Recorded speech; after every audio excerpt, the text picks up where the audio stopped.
Hello, hello. Magandang hapon. Good afternoon, mates. Such may ganun no? Live here from Adelaide, Australia. Ito po si DJ Ronnie. At ito ang inyong lingguhang kakampi at kasama, kabalikat, kapatid, kakwentuhan, ang inklunasyon. At natutuwa po ako after several weeks ay nandito na po uli ako. Hopefully ay magdedire-diretso na uli sa ating misyon para maging tagapagtanong ng Pilipinong may kapansanan. At syempre, hindi lang ho ako ang nandirito. Kasama ko rin po ang ating isa sa council members ng National Anti-Poverty Commission, isa sa pinakamahusay na dentista sa Pilipinas, Dr. Gina Manalaysay. Magandang hapon Ah, from the Philippines. yes, sa tagal mong nawala, na-miss ko yung pinakamagaling na dentista sa Pilipinas. Magandang hapon po sa lahat ng mga At ka-inklinasyon. oo, at sana ay tawag dito, sana ay nasa mabuti kayong kalagayan at magpasalamat muna tayo kay Lord, Doc Gina, sapagkat namomonitor namin dito sa Adelaide ang sunod-sunod na mga bagyo na Yes. dumalaw sa Pilipinas. Pero dahil sa kabila ng ganoon, napakabait ni Lord sapagkat ang mga bata, ang mga mahal natin sa buhay, kahit paano ay nawagiswisan din ng bagyo, pero compared naman sa ibang mga kababayan natin, lalo na sa amin sa Batangas, no? Mapalad pa rin tayo at meron pa rin, kumbaga, parang naligtas lahat ng ating mga mahal sa buhay. So praise the Lord for that aspect, di ba? Kaya ngayon, ang pag-uusapan natin ay kaya maswerte ang mga bata, no? Kaya minsan nakakalungkot din pagka gaya sa Talisay, Batangas. Yes, Talisay, Laurel, Oo, may mga namatay Emery. na mag-aanak, 'di ba? Yung namatay sa Talisay, mag-iina 'yon, no? Na natagpuan ng kanilang ama na patay, 'di ba? Ang kasalanan lang naman ng ama ay sinesalba yung hanapbuhay, pero pagbalik niya sa kanyang tahanan, ayun, patay na lahat ng kanyang sambahayan. Anyway, ngayong araw na ito ay maganda at puno ng pag-asa sapagkat ang sinasabi nga masdan mo ang mga bata sapagkat nandito ang pag-asa ng bayan. Ang mga bata ang mga susunod na henerasyon. Kaya ngayong hapon, sasabihin po namin ng ating bisita at ni Doc Gina, kasali rin ang kabataang may kapansanan sa buwan ng mga bata. So Doc Gina, can you please introduce our guest for this afternoon? Yes, before introducing, sabihin lang po natin ang ating tema ngayong hapon. Oo nga. Ang 32nd National Children's Month sa temang Break the Prevalence and the Violence, Protecting Children, Creating a Safe Philippines ay ipinagdiriwang ngayong Nobyembre sa pangunguna po ng ating Council for the Welfare of Children or CWC, ang ahensya ng pamahalaan na nagsusulong ng mga batas, programa at polisiya upang mapangalagaan ang mga bata. Ating alamin ang mga pangyayari at balita kaugnay nito at iba pa sa ngayong hapon sa ating programa. Caronel, introduce ko yung ating guest. Yeah. Siya po ay si Miss Maria Edna R. Lapus Estao, Information Officer 3 ng Council for the Welfare of Children. Siya po ay isang degree holder ng Bachelor of Arts in Psychology sa pamantasan ng lungsod ng Maynila. Nako, maraming mga kabataan natin Ronel na nag-aaral ngayon, mga graduate actually ng psychology. And then, siya po ay registered psychologist. And hindi lang yun. Siya din po ay nakatapos ng Master of Arts in Psychology sa University of Santo Tomas, Uste, Ronel. And then she spent most of her career in the Council for the Welfare of Children with 30 years of service in various capacities. Mga ka-inklinasyon, i-welcome po natin ang ating panauhin. Magandang hapon po, Ms.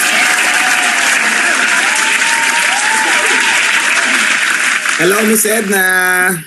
Hi po, Sir DJ. Magandang hapon sa mga tagapakinig ng Inklusyon. I think live streaming tayo, no? So, Oo, punta rin live tayo. na live tayo ngayon. Live and alive. Oo. Yes, it's nice.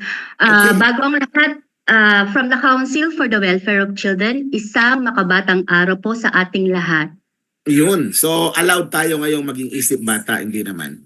Pwede naman Yes. na Siguro maging ano lang, yung maging healthy, joke pleasant, lang. mood yan. Oh, joke For lang. yes, of Pinapatawa lang kasi parang seryoso ka naman masyado. kaya natatawa po ako. Okay. Bago yung mga tanong ni Doc Gina, maganda yung tema, no? Avoiding prevalence of violence. Yung pa rin ba ang isa sa mga nangungunang problema ng mga batang Pilipino, yung violence? Pakibigyan mo nga kami ng larawan ng violence o incidents of violence sa atin sa Pilipinas. Actually po, Sir DJ, Hmm. sa ating pagbabasa, ano po, base sa study, Mm. isa yan sa top, yung violence against children, isa yan sa top problems po ng Philippines, yung ating violence against children. Kaya naman po, Okay. dahil dyan, naisip po, hindi lang ng CWC, kundi yung mga partners natin, especially the children. We conducted a consultation process po para makuha yung kanilang mga ideas. Ano yung nasa loob nila, ano yung naiisip nila. Pag sinabing children, paano maprotektahan. So, isa po doon siguro sa nakita natin, ang na-pick nila, meron po kaming ginawang online survey for that consultation and also children brainstorming consultation. So, Okay. dun sa online survey po, nakita doon ng isa sa top priority na problema po, hindi lang sa base sa study, actual po experience ng mga bata, ay yung violence against children, under protection rights. Kaya po, makikita natin, yan po yung naka-highlight as the theme for this year. Yung sinasabi Ano-ano na yung ano-ano yung tatlong dahilan? At least 3 major reasons ng violence. Bukod sa sinasabing kahirapan, mga ganyan, alam na natin yun. Pero of course, hindi naman laging idinadahilan yung kahirapan para saktan mo yung mga bata. tama po kayo dyan, Sir DJ. Mm. Actually, sa study, sa National Baseline Study Against on Children, karaniwan po, yung pang-aabuso, hindi lang yung physical, hindi lang yung verbal, pati sexual po, karaniwan nangyayari sa loob ng tahanan. Oo. Hindi lang sa school na minsan nangyayari sa iba pang setting. Pero doon po sa study na yon, ang naunang naitala ay yung nangyayari sa loob ng tahanan na kung saan ang perpetrators ay mismong miyembro ng mga pamilya natin. Halimbawa, yung magulang, kapatid, o pinsan. Tinuhin, lolo. O, tama. So, yan. Isa na yan. Dalawa po, syempre maraming forms of violence against children. Nandiyan yung pang-aabuso. Pati yung online, yung tinatawag natin ngayon na OSAEC. Yeah. Like sexual abuse and exploitation on Okay. children.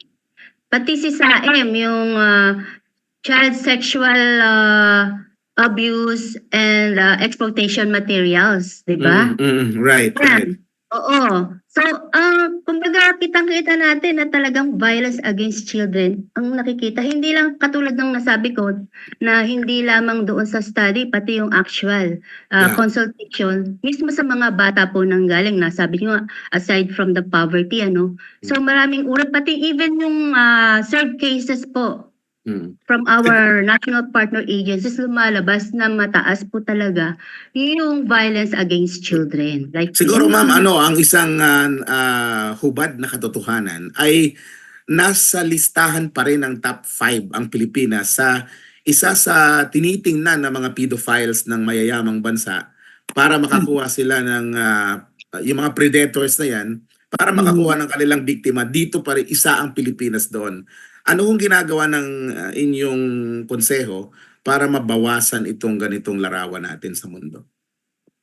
So actually po, sir, I think yan po, mahalagang katanungan yan. So unang-una, marami kaming programa for our children. Kasama po ang children with disability. Like for example, ito latest projects namin, yung aming Makabata Helpline 138. Mm. which we launched on November 3, 2022 in partnership with PLDT Smart. So the Okay. helpline was established following the enactment of Republic Act number 11188, also known as the Special Protection of Children in Mm. Situations of Armed Conflict. So Okay. the vital resource for reporting violence against Mm. children, providing them and their families with immediate access to support services. So Okay. this guarantees a quick response to Mm. violations against children, complete with monitoring and feedback mechanisms. So So ma'am, in eksaktong 2 taon na po yung November 2022. Ano ho? So far po, can you give me one or two major areas of complaint at kasali ho ba doon? Meron na ho ba kayong natanggap na reklamo tungkol sa mga batang may kapansanang inaabuso? At meron ho okay, niyan. Mm. Sir DJ, Oh, actually, yung sa ating Makabata helpline, let me say first muna, ano po ba yung ibig sabihin ng Makabata?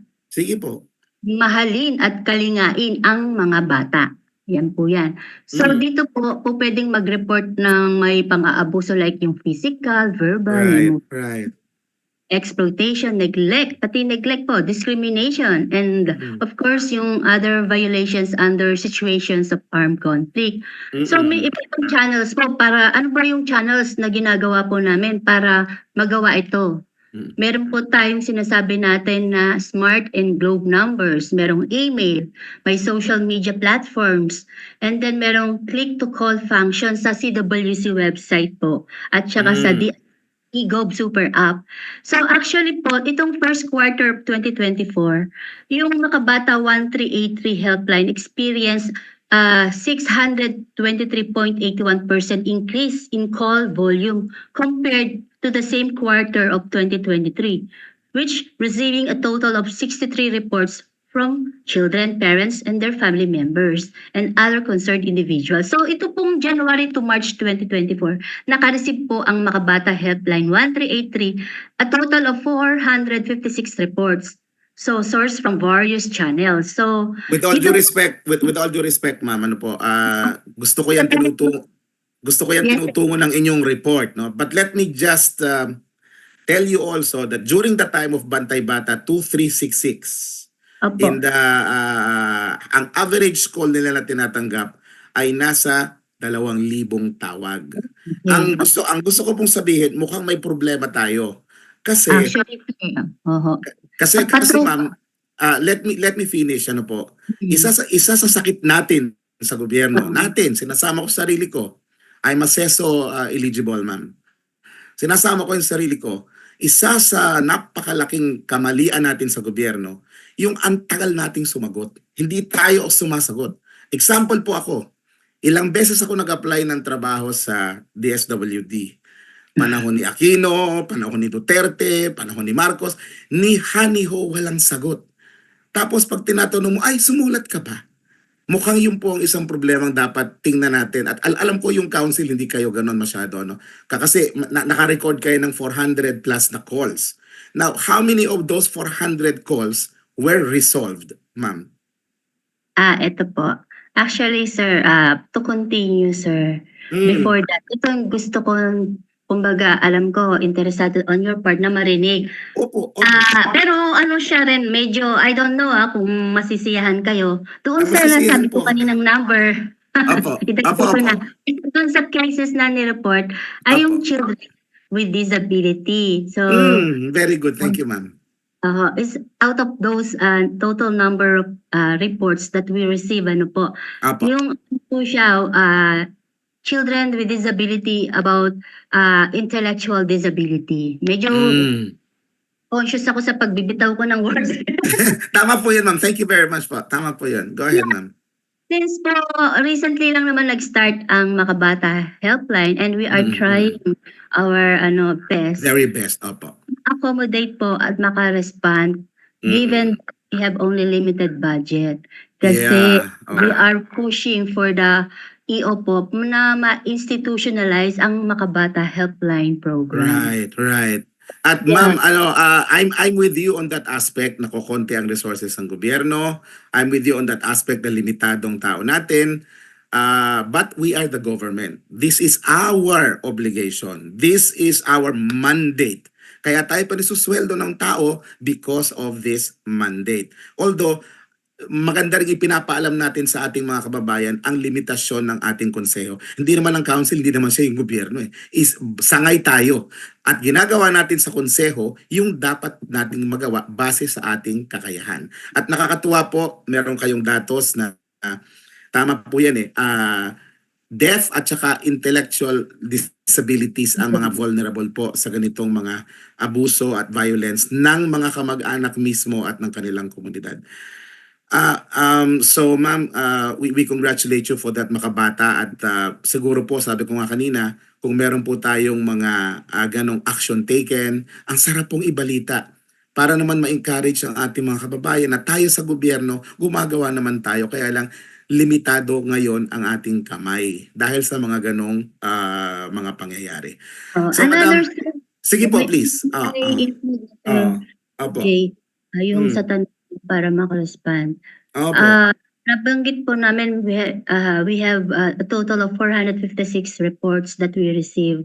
So, Mm. meron po kasi out of those reports po, we have here 45.15% were drop calls. Meaning, pag sinabi po, may mga technical issues such as connection, incomplete calls and inquiries, and then also despite of follow-up, minsan no in-depth information available. So yan po yung mga challenges din na hinaharap ng Makabata Helpline. So pantulong din po dyan, sir. Meron din kaming Makabata Teleradyo program which we air every Monday from 4 to 6 p.m. 2 oras po yan, sir. In partnership with Radio Alert 3. So maganda po yan kasi dati na-interview na po si Director Relova ng NCDA. Isa siya sa episodes ng Makabata Teleradyo. I think by December 16, kasi every Monday po yan eh. By December 16, can acquire by at least dito 50 episodes na pag dumating na yung December. Wow! Congratulations, ma'am. Congratulations. Available po yan, sir, sa FB. Kung gusto niyo pong balikan, na-miss nyo, always open yung FB namin for you to access the information para balikan po kung ano yung magagandang pinag-usapan during that episode with Director Relova. Very good, ma'am. And we will be looking forward to your releases na bibigay po sa amin. Wala kayong intindihin kung ano po yung binibigay na serbisyo namin sa iba. Yun din po ang gusto namin, talagang maging tunay na katuwang ang inyong konseho ng mga bata, dahil ang inklinasyon po ay talagang naghahanap ng paraan para maisali po yung issues ng persons with disabilities sa atin pong pangaraw-araw na buhay. At bago ho magalit sa akin si Doc Gina, meron po sa mga nakahandang tanong para sa inyo po, Ma'am Edna. Go ahead. Masyado ba kasing intense, DJ? Go ahead, Doc Gina. Yes, DJ Ron. And balikan ko lang din po yung sa Makabata. Sabi nga ni DJ, doon sa Bantay Bata 163, they are receiving at least 2,000 messages or calls. Yeah. Calls, I mean. Sa tingin nyo po ba, sa nangyayari ngayon sa ating Makabata Helpline, successful po ba ito? Or ano pa yung mga dapat i-improve? Yeah, actually, hindi pa siya enough time para sagutin na successful kasi pag sinabing successful, it's either short outcome or long-term outcome, long-term impact. So for the short term, I think we just started, na banggit nga po in 2022, no? Yung Makabata Teleradyo naman ay 2023, ano? Pantulong sa Makabata Helpline na rin po, kaya na-establish yung Teleradyo program. So with that data, we are trying to address the issues. Katulad po nung sabi ko, napakataas ng drop calls, which is 45.15% of the total 456 that we received na reports. So isa rin sa aming tinitignan po dito, ma'am, na ma-expand yung coverage kasi at this point, hindi pa siya 24 hours eh. So ito pa rin yung sa challenge namin kasi as mentioned po, hindi pa nai-institutionalize po yung Makabata Helpline as a big program ng isang ahensya namin po. So, yan po, we are trying na yan, gawa ng paraan. We are lobbying, syempre with your support po na mangyari yun. With the, siguro sana makapasa na yung Magna Carta for Children. Ano po? Kasi, Wala nga pala, no?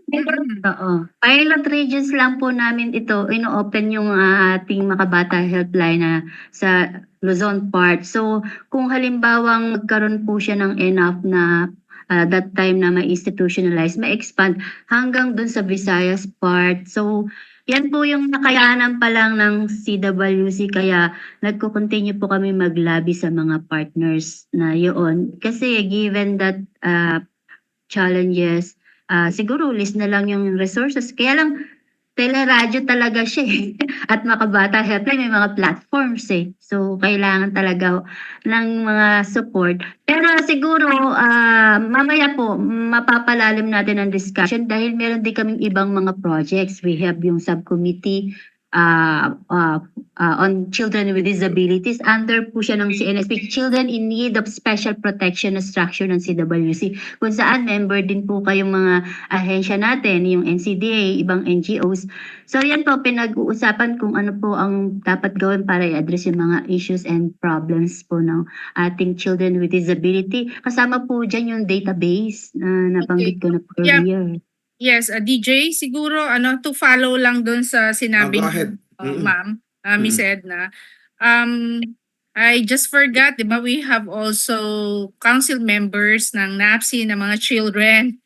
Sana pala naisama din natin ngayon. Anyways, sana po sa mga invites po for the consult is makasama po yung National Anti-Poverty Commission ng mga council members na children. Yun.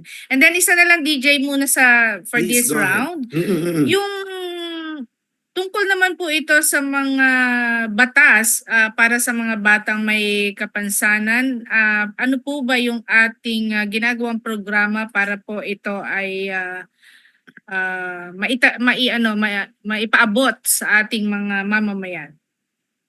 Okay. Maganda pong katanungan po yan, Dr. Manalaysay. Gianna? Yes po.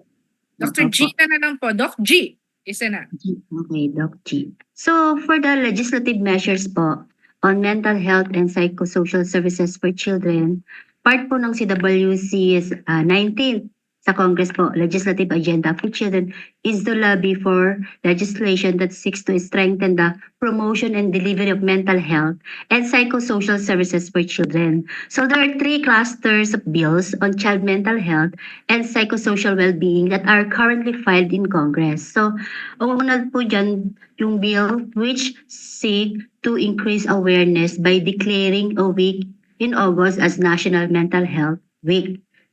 And then bills which seek to strengthen delivery of mental health services in the education sector, and bills which seek to establish accessible and age-appropriate mental health services for children and youth. So, isa po dito sa filed na bill sa House of Rep, isa po yung measure na nagkaroon ng counterpart sa Senate, which is a bill which seeks to strengthen the delivery of mental services in the basic education sector. So, aside from the Magna Carta for Children, di ba po ma'am, about legislation, pati yung sinusulong namin na PEACH, Philippine Commission on Children, kung tawagin namin ay PEACH, kasama po yan.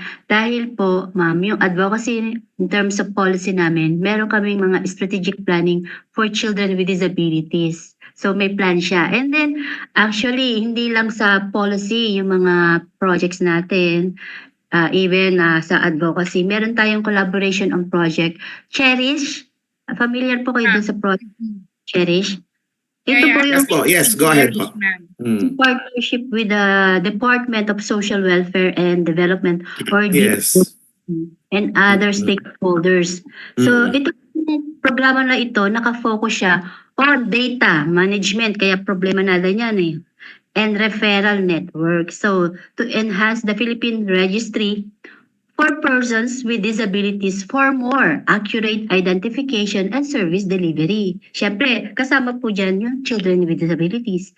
Definitely. And then another thing, disability allowance, providing financial support to address the additional costs incurred by families with children with disabilities, and auxiliary services to strengthen access to health, education, and social services for children with disabilities and their families. So, marami po tayong ginagawa, sir.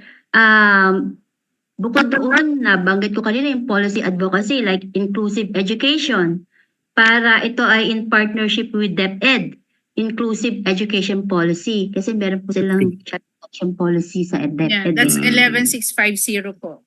Sa record ninyo, Ma'am Edna, ilan po ang mga batang nasa eskwelahan ngayon na may kapansanan? Ano po yan sa SPED yan? So, Yeah, but sabi ninyo ma'am in partnership with DepEd. So in other words, you also must have the record which they have as a council for children. So that's why my question, Madam PIO, is how many in your data if you have? Pagka wala po, edi kukunin natin.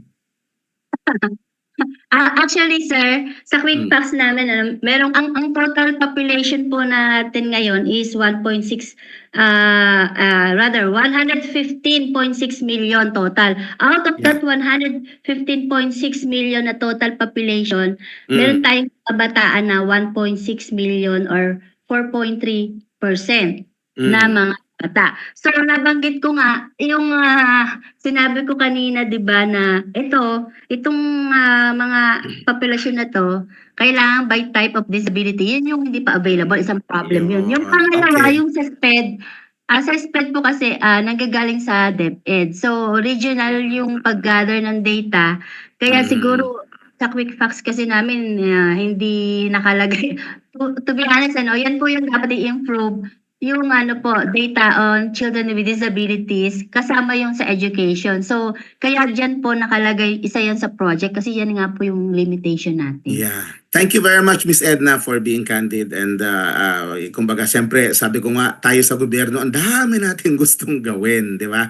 Pero ang dami naman natin ding limitasyon. Kaya siguro, mamaya pagbabalik natin, Doc Gina, kay Ma'am Edna, alam naman natin yung bill. Very good yan. Maganda yan sa record. Dahil may bill na pinapasa, no? May mga polisiya. But that's one part of the story. That's one part of the equation. In the meantime, while we are waiting for Congress to act on it, while we are waiting for the system to work, ano po yung mga stopgap measures kung meron tayo upang matuloy-tuloy natin na mabigyang tinig ang ating mga batang Pilipino sa mamaya-maya pong konti. In the meantime, JM, ready ka na ba? Pakipakita mo nga yung yung ating poster ng Inklo Balita.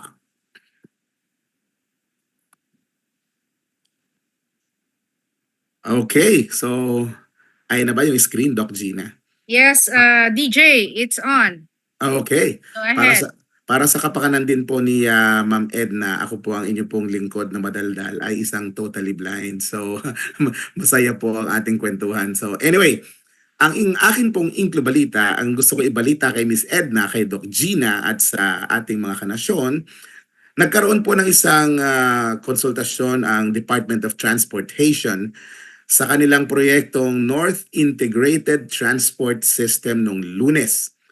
Ito po ay dinaluhan ng iba't ibang pinuno ng mga may kapansanan sa Pilipinas tulad nila Mike Barredo ng PhilSpada, ni Jimmy Silva at iba pang mga leaders po ng sektor ng Pilipinong may kapansanan. Siyempre, ito ay pangunahing gawain ng nasabing consultancy firm na humahawak sa project ng DOTR para masiguro na lahat ng stakeholders ay makonsulta. Nangako naman po ang DOTR sa pamagitan ng kanilang Assistant Secretary na si Sir Alejo na dire-diretso yung konsultasyon at ganoon din yung sinabi ng consultancy firm na kinuha po ng DOTR. Ang isang kapansin-pansin lamang doon, Doc Gina, sa Miss Edna, Yes. ang gusto ng DOTR, wag na raw mag-designate ng area for persons with disabilities yung mga dadating na train. Kasi daw, mas mahaba daw yung train kasi galing daw sa Japan. Hindi ko alam kung hindi alam ni Asik Alejo na kahit sa Japan, sa Australia, sa Amerika, lahat po yun na panggalingan kong bansa, with all modesty aside, lahat po sila may designated area for persons with disabilities. Among others, ang reasons is during emergency, mahihirapan po ang tutulong sa may kapansanan in times of emergency kung walang designated areas. Mahirap kung kalat-kalat po ang mga may kapansanan. Samantalang kung ngayon may designated area tayo para sa persons with disability, pregnant women, and all vulnerable riders, mas madali pong kumilos ang rescue team ng DOTR para iligtas ho yung mga dapat maunang iligtas. Kaya maliho yung polisiyang yon ng DOTR. Sana i-reconsider nila yon. Asik Alejo, sana i-reconsider ninyo yung inyong kwentong yon. Isang magandang balita, Doc Gina, natapos na ang pagbibigay ng audio description ng pelikulang Firefly. Ang Firefly, isa sa pinakamagandang pelikula yan sa nakaraang MMFF, no? Kung ako nagkakamali, parang best picture yata yan sa nakaraang MMFF. At handa nang ipakita sa sektor ng Kabulagan sa ating mga sa publiko. Ito pong unang-unang audio description na sinupervise ng Project Adam o yung Audio Description Awareness Movement. Sa unang quarter ng 2025 ay magkakaroon ng exhibition sa iba't ibang SM cinemas sa buong bansa. Sana makapanood si Miss Edna at suportahan ito ng National Council for the Welfare of Children ang pagpapakita ho ng Firefly with audio description. Ang audio description po ay isang tool para po yung mga kapatid nating may kapansanan sa paningin, yung pong may dyslexia, at yung ang ating mga may edad na mahihina na po yung mata, ay maaari pa rin ma-appreciate ang mga ganitong programa. Layunin po ng audio description na maging isang batas. Ang audio description tulad po sa Amerika, Australia, Japan at Korea na mayroong kani-kanyang audio description. Pati sa Thailand, meron na rin po silang audio description. At itong ina-advocate ng Project Adam ay yung tinatawag na Filipino audio description. Hindi lang po ito sa pelikula. Gusto rin namin, Miss Edna, pati sa theater. Gusto rin namin sa museum. Dito sa Adelaide lang, nung nakaraang linggo, Doc Gina, ay nakapunta kami sa guided tour na may audio description. At napaka-liberating ng feeling, no? At sana ay maging totoo na rin yan dyan sa Pilipinas. Hindi yung organized lang ng grupo kasi ito'y karapatang pangtao ng Pilipinong may kapansanan. So, unang quarter ng taong 2025, mapapanood na po ninyo, mapapanood na ng mga bulag, ang Firefly dahil meron na po itong audio description. Salamat sa Resources for the Blind, salamat sa Bookshare Philippines at sa lahat na nagtataguyod ng audio description movement sa Pilipinas. Yun po ang ating mga Inklo Balita. Okay. DJ? Yes po, Doc Gina, go DJ, ahead. dagdagan ko lang yon na isa lang. Please, Kasi kahit yung dalawa. ating mga Philippine Wheelchair Basketball Team ay nagpa-participate po ngayon sa isang World Championship. O pag-pray naman po natin sila, Oo Miss naman, Edna. please, pag-pray na natin, Miss Edna. Yes, Oo. masyado ng ang ating mga mga athletes, Paralympians. Very good. Good luck po at God bless you. Ayan. Very good, Doc Gina. Okay, ituloy mo na, Doc Gina, ibang tanong para kay Ma'am Edna. At teka muna, bago yung mga, sorry, Doc Gina. Ma'am, yung pong Okay. stopgap, ano pong stopgap measures po na meron tayo, Madam, habang wala pa po itong mga batas na ito mga sinasabi nating magagandang pulisiyang binalangkas ninyo, ano po yung stopgap measures kung meron para po naman maramdaman na agad ng mga bata yung sinasabi niyong serbisyo?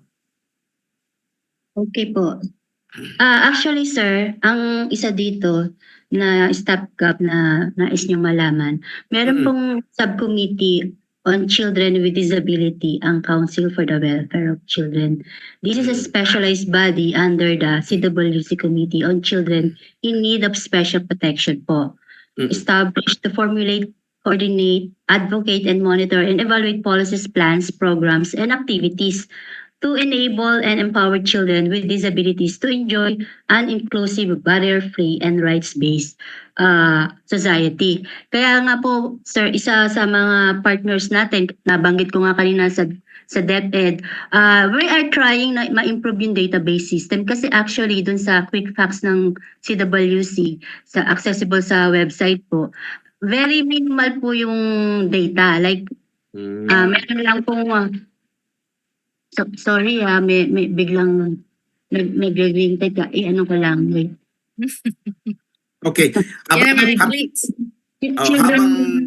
Habang, please. habang inaayos ni Miss Edna yon, ma'am, are you aware of the LRN method of DepEd? Actually, ang nabanggit ko po kanina, yung data na meron kami, limited po yung data.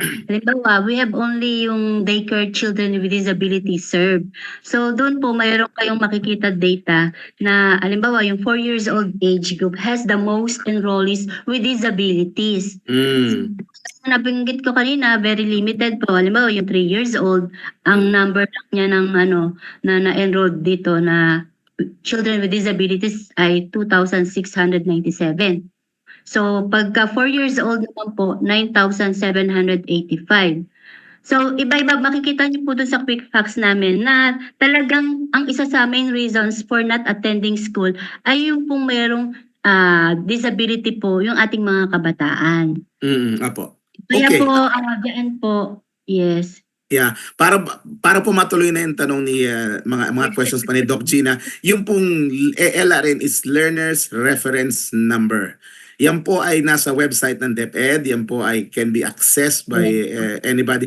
At nandoon po yung datos nila, yung nakalap naman nilang datos, actual enrollees na meron po sila kada taon, every 5 years, every year, tapos updated every 5 years. Pero yung po, lahat ng batang Pilipinong mag-aaral ay mayroong tinatawag na LRN o Learners Reference Number. Doc Gina, your question please. Yes po. Nasasabi niyo na po yung mga limitasyon po, no? Yung sa data, tapos sa budget or funding. Ano pa po ba yung mga ibang challenges na kinahaharap po ng komisyon sa pagpapatupad po ng ating mga programa para sa mga bata? Okay. So, actually, kawing-kawing din yung ating mga challenges na hinaharap po, ma'am. So, aside from that, syempre merong social stigma na tinatawag. Alam ko, usually naririnig po natin yan. Kaya nga naging language sensitive pagka sinasabi po natin na children with disabilities.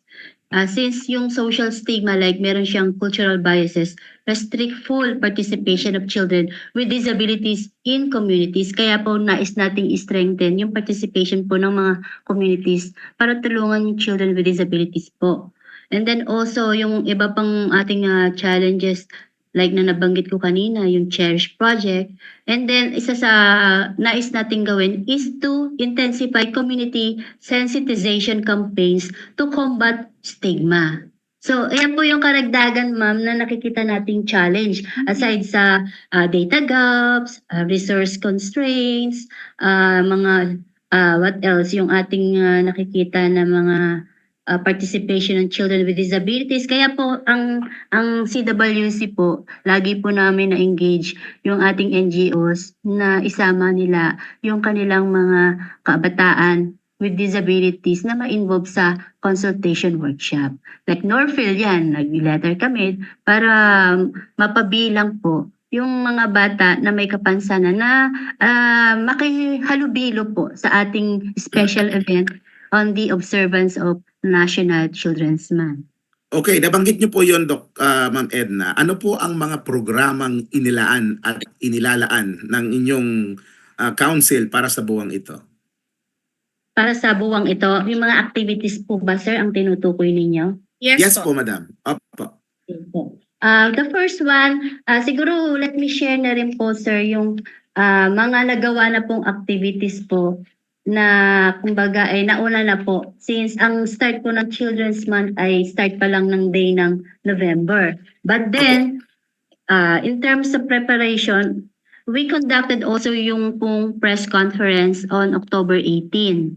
Sa Mhm. Quezon City po yan, in partnership with PIA. Ang title po nung press con na yun ay Talakayang Makabata. Meron po kaming invited din na child rep from region RSCWC Regional Subcommittee for the Welfare of Children 4A po. Si Miss Manalo po na invite para makihalubilo sa discussion po patungkol sa ating mga bata at kabataan. So nandun din po yung kanila, si Yusek Chelo definitely nandun po. And then we also invited po yung sa ating ibang partners like yung NYC, National Youth Commission and PNP. After that, sir, nagkaroon din po ng Vice Mayor's League of the Philippines or VMLP, which is the Children's Summit 2024. So from Mhm. November 5 to 7 po yan, in Cebu City. Ang nakalaan po na big event for the Children's Month po is within that period or week, November 6 po ang inilaan. So, nagkaroon po yan ng pagsama-sama ng mga participants po with mga stakeholders and duty holders na no-launch din yung ating NPAC po, yung National Plan of Action, fourth NPAC, National Plan of Action for Children. So, by November 9 po, nagkaroon din kami ng National Play Advocacy Week o tinatawag na NPO Play Fair noong November 9 po sa Dasmariñas, Cavite, wherein nag-enjoy po yung mga kids sa iba't ibang activities. And then, meron din pong Regional Children's Month kick-off ceremony po na nangyari, pero LGU-based sa Quezon Memorial Circle noong November 9. And then at the national level naman po, in partnership with the Valenzuela City LGU po, ginanap yung ating National Children's Month celebration on November 14, 2024. That is, I think, Monday. So, dito po, pinakita rin, ini-launch yung Local Council for the Protection of Children or LCPC Toolkit other than the fourth NPAC or Plan of Action for Children. So, meron po rin kami, nais nyo rin malaman sir, yung mga upcoming and ongoing activities pa Sige na po, kung ma'am. saan Go ahead. pwedeng mag-participate po yung ating children with disabilities. Opo. Katulad po nito, sir, Mm. magkakaroon po tayo ng conference, the 7th Conference on Parenting in the Digital Age via the Makabata Teleradyo Program, airing at Radyo Pilipinas or Radyo Alert 3. So, meron po yung FB pwedeng maging platform to participate po, which is yung ating CWC po na Facebook page po. So, this will be on November 25 po yan. That is Monday. And then for the culminating event, we have ang catchphrase po namin dyan ay bawat bata dapat happy. Yan. So, this will be on November 28, 2024 at the Annex Atrium, SM City North, EDSA. So, from 9 o'clock a.m. to 3 p.m. Dito po, sir, yung bilanggit ko kaninang pwedeng dumalo po yung ating mga kabataan, children with disability po, through the Norphil, nag-invite po kami. Para may Very good. para may gabay po sila at Yeah. kung kailangan specific needs, marespondehan agad. Kaya by NGO po yung ginawa namin, sir. Oo. So, dito po mayroon silang pwedeng i-avail na ating booth corner, activity corner, para for them to enjoy. May mga performances po. So, meron tayong ating panauhing pandangal. Sino So, po yung panauhing pandangal na yon, ma'am? Unang-una, syempre, yung aming Executive Director, si Yusek Angelo M. Tabales. And then, po yung ating sponsor ng venue, yung Senior Vice President po ng SM Supermalls and Program Manager of SM Cares for Youth and Children po, si Mr. Royce Cabunyag. Okay. Meron din po tayong from the House of Rep na dadalo, si Congresswoman Natasha ko. Hindi niyo ma-invite si Hindi niyo in-invite si Congressman Sandro Marcos? Not yet, sir. Kasi Hindi pwede ba? Sige. depende rin. Hindi kasi mahilig din niya sa kabataan sa mga bata. Oo. Si Congressman I-try Sandro natin next. Marcos. Oo, marami pa tayong pagsasamahan sa Sige, children. sige. Okay. Tapos, yeah, oo, meron din kami from DSWD, definitely.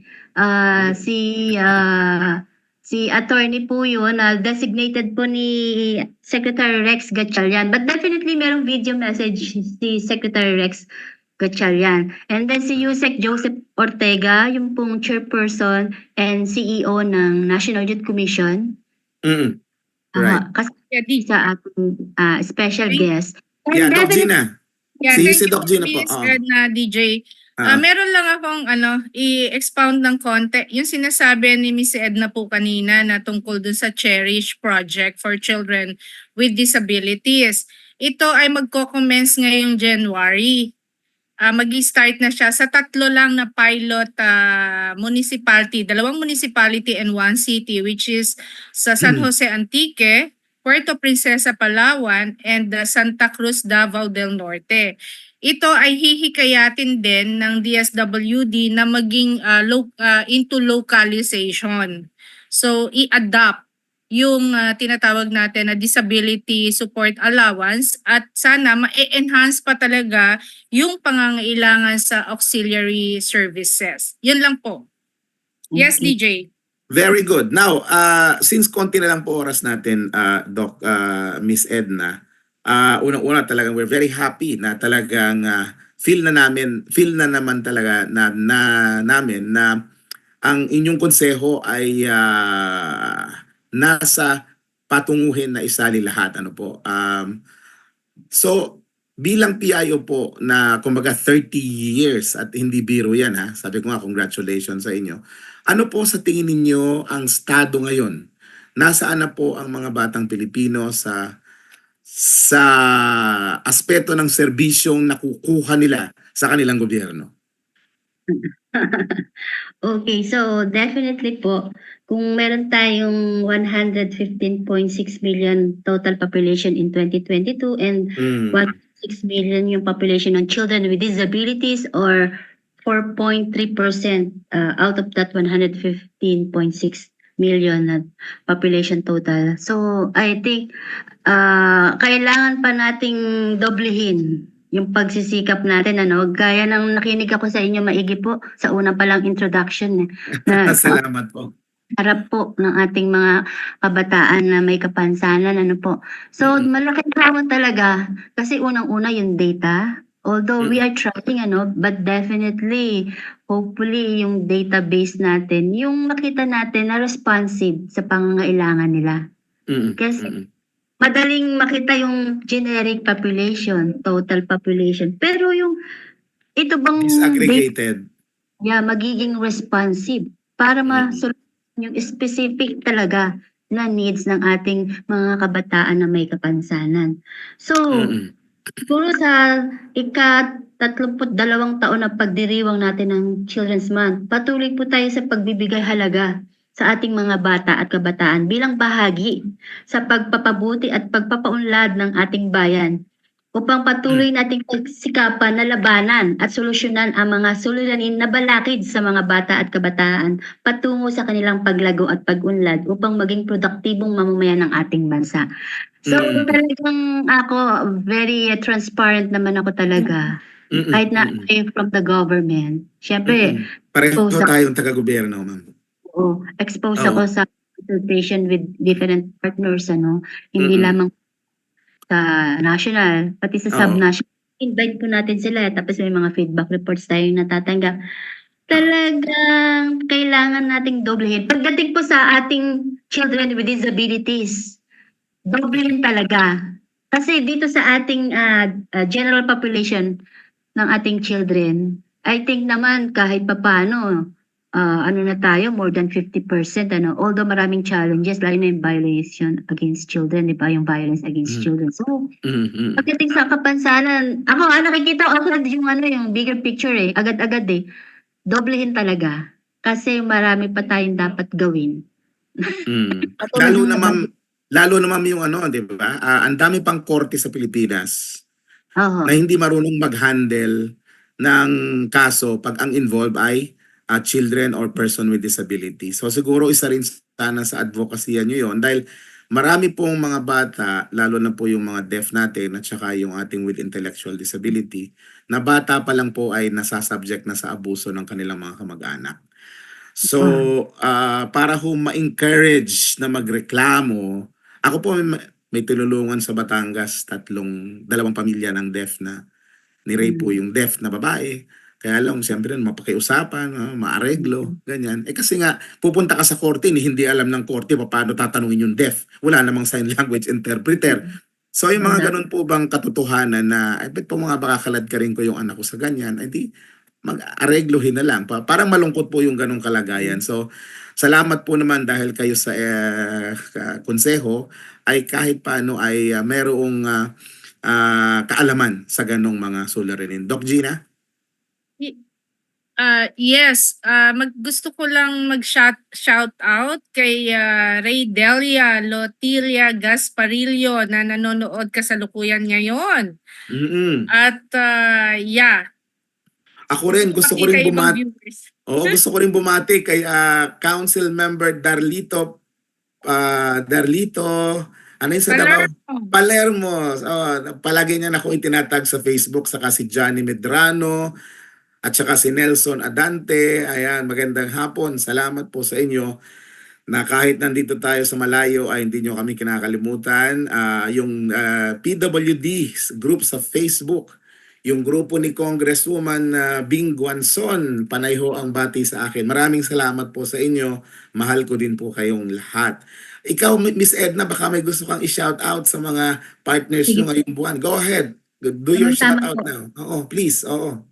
Opo, bilang kinatawan ng CWC po or Council for the Welfare of Children, nagpapasalamat po ako sa pagtangkilik at suporta sa gawain at advokasya ng Council for the Welfare of Children. Hindi lamang po tayo, pati yung ating mga kasamahan po sa gobyerno, sa non-government organizations, private sector, and even yung LGUs na partners po natin.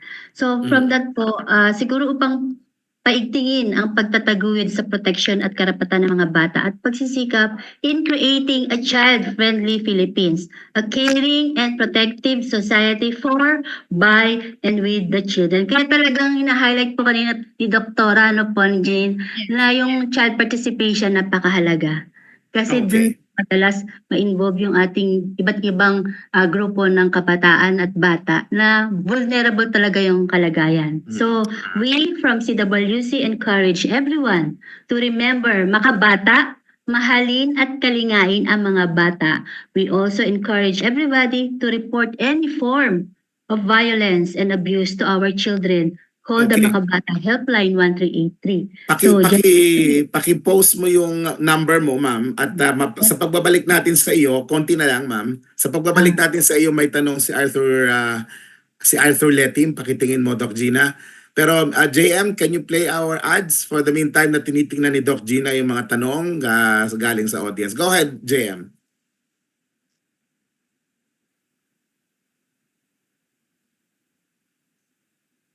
Ayan na po ang ating mga Hone your kaibigan. skills, gain experience, contribute to a meaningful cause.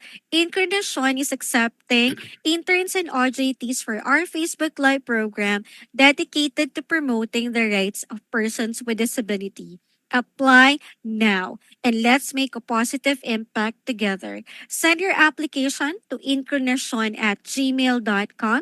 It's incarnation@gmail.com.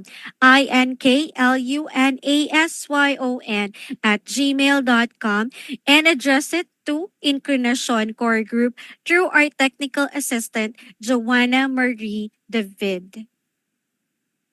May mga disability-related topics or issues pa ba kayo na gustong pag-usapan? Ano pang hinihintay ninyo? Makipag-ugnayan na sa Incarnation. Dahil sa Incarnation, laging may inklusyon. Ipadala ang inyong reaksyon, komento, rekomendasyon, or suggestion sa aming email address incarnation@gmail.com incarnation@gmail.com INKLUNASYON@gmail.com and address it to our Incarnation Core Group through our Technical Director, Ina Figueroa. Okay? We would Alright. like to thank our sponsors and partners, CBM Global Disability Inclusion, Philippine Coalition United Nations Conventions on the Rights of Persons with Disabilities or PCUNCRPD, ENET Philippines, Norfield Foundation, CISO, Philippine Partnership on Children with Disabilities or PPCWD, Liliane Funds, Deafblind Support Philippines or DBSP, Philippine Chamber of Massage Industries for the Visually Impaired or PCMIVI, Provincial Government of Batangas, PIDAO Pangasinan, Regional Associations of Women with Disability or RAWWD Region 1, Mabini Movement, and of course, the ASEAN Enabling Master Plan 2025 Coalition. Thank you. Thank you very much. At Doc Gina, gusto mong pasadahan ng tanong ni Mr. Arthur Letim? Yes, Art. Go ahead. Art, would you like to speak up? Go ahead. O Yeah, go ahead, Art. Go ahead, sir. Go Yeah, ahead. good afternoon. At kaya ako na-tiyanak sa'yo magsalita eh. Go ahead, go ahead. All right, my question is there an existing reporting mechanism for children who were abused so to prevent from repeating the storytelling over and over again? So that's my question to you, Ma'am Edna. Yun, meron ka daw pong mekanismo kayo sa komisyon o sa konseho para kasi mahirap magkwento, nakakatakot yung bata. Anong mekanismo ng pagre-report sa inyo ang gagawin po ng ating publiko? So, timely question po yan, sir. Ano po? Mm. Po rin kanina, maganda po naalala ni sir. Ano? Isa sa mechanism po na ako nakikita ko makakatulong is through the Makabata Helpline 1383. Kasi dahil po may mga social workers po kaming designated, even lawyer po na tutulong po para i-entertain po yung mga reports, yung pagtatanong with confidentiality. Kasi may rules po kami dyan. So maraming platforms, hindi na kailangan pumunta po, no? O kaya maghintay ng, halimbawa, sarado na yung office. Pupunta sa office, hindi. Within working day na hindi naman siguro after na ng office hour kasi i-expound kami 24 hours po na service pa ngayon eh. So within working days, makakatulong po yun para ma-report agad nila. Yun po yung mekanismo na when it comes to reporting. Meron din kaming monitoring. Part po ng monitoring, halimbawa na-receive ng social workers and then lawyer. Meron din kaming, ako nga lang nag-iisa psychologist. So, pagka na-receive po yung report ng social workers, meron po kaming tinatawag na Program Management Office. Ito po yung nakatalaga na unit para maging focus po sa pag-implement ng Makabata Helpline 1383 at pag-responde. Dito po, halimbawa, na-receive yung report, ipo-process, i-entertain. So, kung maganda po yung information na mabibigay, malalaman agad anong type of services ang kailangan, saan po natin i-refer. So, meron din pong monitoring to other than reporting mechanism. Kasi sa monitoring, doon po makikita yung follow-through ano nangyari sa calls na to. Minsan, pag hindi nag-materialize dahil hindi complete ang info, o bigla na lang nawala, nakat, drop call ang tawag doon eh. So, yun po yung maganda na na-cite ko kanina, makakatulong sa ating children with disabilities po. Lalo na sa mga... Sabi nyo ma'am, may abogado. Hanggang saan po ang tulong ng abogado? Pagpa-file ng kaso hanggang sa matapos ang kaso o paggawa lang ng affidavit? We work within our mandated functions, sir. Which So, is? Una, reporting and then advice, counseling, legal counseling, ano po. For example, kung masasagot may tanong siya, o halimbawa, ang aming children with disabilities, ginamit po yung picture niya na hindi naman dapat. O highlight. So, yun pwedeng i-respond po ng lawyer yun para sagutan legally. Bibigyan ng advice, naging ng quick inquiries po yan. So, alam mo kailangan ng direct services. I-refer po natin yan sa DSWD o J. Oo. sa din. So, depende po kaya kailangan complete po yung information para ma-pinpoint natin ano po yung problema, saan natin pupuntahan o umpisahan ang gagawin para maging responsive o matugunan yung problema. Tapos may Mm. follow through, may monitoring. Ganyan po yung mga ginagawa. Epektibo para sa akin. Pagka may Okay. mga Follow up situation. lang. Sige, pakibilisan lang. Go ahead, Art. Parang Miss Edna, yung mga lalo na yung children with disability, especially do yung mga may intellectual disability or yung may mga deaf na children, yung mekanismo natin dun sa internet, how can they access that? At especially, hindi lang basta sa bata tayo nakafocus dahil yung mother, affected niya. Pag ulit ng ulit yung story niyan, naapektuhan lalo ang mother. Kaya kung meron po sana one-time story writing lang na report, yung mechanism noon, makakasave po talaga ng effect ng bata na abuse pati sa parents. Kaya Yung trauma ka mo. maganda po sana magkaroon tayo ng magandang accessibility pag sa internet or kung sa office, meron po available na talagang support system para sa mga bata or magulang na magre-report. Thank you po. Yan po dapat din isama sa aming challenge na i-improve yung accessibility na para sa children with disability. Tama kayo, halimbawa, hindi siya hindi siya makarinig, di ba? Paano nga naman yan? Dapat laging may gabay ng guardian or parent, siya yung mag-i-interpret. Okay, But at then- least for this session, madam, na-recognize natin yon at tinanggap nyo naman na bahagi yan ng hamon na tuloy-tuloy nating sasagutin sa mga darating na linggo. In the meantime, dahil po kulang na tayo sa panahon, gusto po namin sanang Yes. yes, Doc Gina, you have something pa bago yung Hindi, kay... wala na. Kulang Okay, na tayo sige lang. sa oras. Oo nga, ito lang. Kaya nga, gusto ko lang sana na mag-iwan ng payo. Congratulations. Gusto ko lang mag-iwan ng payo si Ma'am Edna sa mga magulang ng mga batang may kapansanan para patuloy nilang igabay at paaralin ang kanilang mga anak. Go ahead, ma'am. Munting butil ng inspirasyon sa mga magulang ng Sa bata. ating lahat, dahil tayo rin ako, isang magulang din, po. And then, siguro, lalo na po, yung mga, mayroon pong kapansanan ng mga kabataan natin, yung mga anak nila, napakahirap talagang malaking hamon yan. So, kailangan, ako para sa akin, na hindi lang cognitive level ang tinitingnan. We need to empathize, to feel, to understand the situation so that you can be part of their whatever na nafe-feel nila, and then through that maintindihan natin sila, tapos matutulungan natin sila ano ba yung kulang, so bakit ba ganito, ano pa yung kaya natin. So yan po yun, dapat siya both hindi lang intellectual side but by feelings, emotionally, yung aspect po. And then siguro ang masasabi ko rin dito yung ating mga legislators, yan, yung ating mga law enforcement, yung mga planners, decision makers, program managers, lahat po tayo, advocates.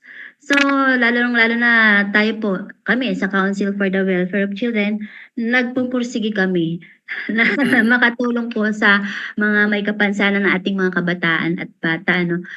Yun na, lang may mga limitations. Pero at least aware kami, honest kami, transparent kami na we are trying to address the problems, the gaps, especially yung sa community level.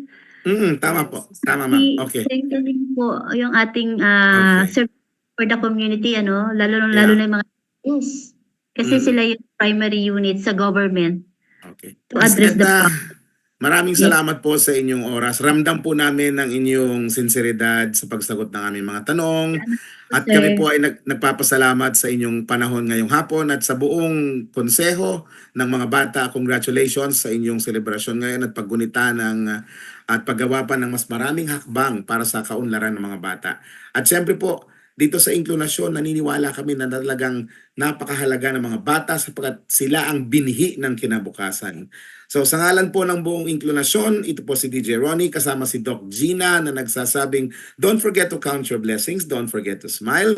At Inklusyon, now na!